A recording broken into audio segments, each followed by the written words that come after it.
ஆண்டவராகிய இயேசு கிறிஸ்துவின் நாமத்தில் உங்களுக்கு வாழ்த்துக்கள். எல்லாரும் எப்படி இருக்கீங்க? சோமா இருக்கீங்களா? சந்தோஷமா இருக்கீங்களா? இந்த நாளிலும் ஆண்டவர் கொடுக்கிற ஆசீர்வாதமான வார்த்தை 2 ராஜாக்கள் 18ஆம் அதிகாரம் 7ஆம் வசனம். 2 Kings chapter 18 verse 7.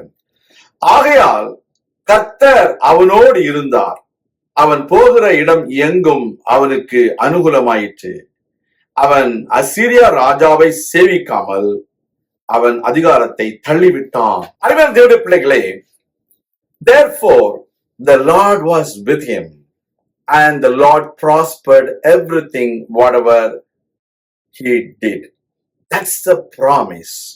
உங்கள் வாழ்க்கையில் நீங்கள் போகிற இடமெல்லாம் கர்த்தர் உங்களோடு இருந்து நீங்கள் செய்கிற எல்லாவற்றையும் அவர் அனுகூலமாக மாற்ற வேண்டுமென்றால் நீங்கள் செய்ய வேண்டிய 3 காரியங்கள் இருக்கின்றன. முதலாவது, நாம் கர்த்தருக்கு பிரியமானதை செய்ய வேண்டும். There are 3 important things for us to do so that the Lord will be with us and prosper everything for us. What are the 3 things? First of all, we need to do things which are pleasing God. There are things that the Lord expects us to do for him so that he'll be pleased. What are those things? We need to remove the altars. We need to break every idols, and we need to pull down every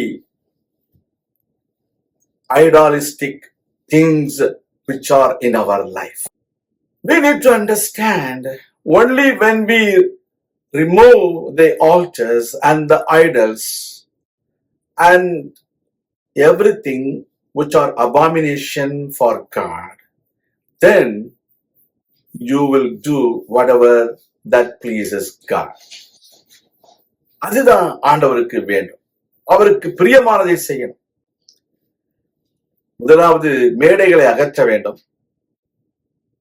அடுத்தது, நாம் விக்கிரகங்களை தகர்க்க வேண்டும். மூன்றாவது, விக்கிரக தோப்புகளை நாம் வெட்டி எடுக்க வேண்டும். இதுதான் முக்கியம். அதோடு மாத்திரமல்ல, நாம் ஆண்டவர் மேல் நம்பிக்கை வைக்க வேண்டும். We need to trust the Lord. Hezekiah was the king who trusted God in every situation. That is why God blessed him and God was with him. Thirdly, the word of God says, King Hezekiah, he clung to the Lord. He did not depart from the Lord. Even though the Assyrian king Sennacherib, he came against Hezekiah, he did not obey him.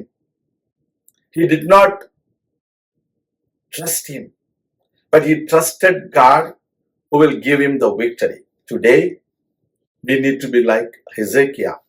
First of all, we need to do things that pleases God.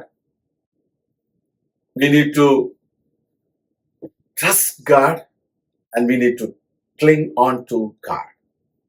கர்த்தரை நாம் எப்படி நம்மோடு கூட வைத்துக் கொள்ள முடியும் என்று இந்த காரியங்கள் மூலமாக நீங்கள் அறிந்திருப்பீர்கள். நிச்சயம் அது உங்களுக்கு ஆசீர்வாதமாயிருக்கும் என்று நான் கர்த்தருக்குள் நம்புகிறேன். கர்த்தர் தாமே உங்களை ஆசீர்வதிப்பாராக. நான் உங்களுக்காக ஜெபிக்கிறேன்.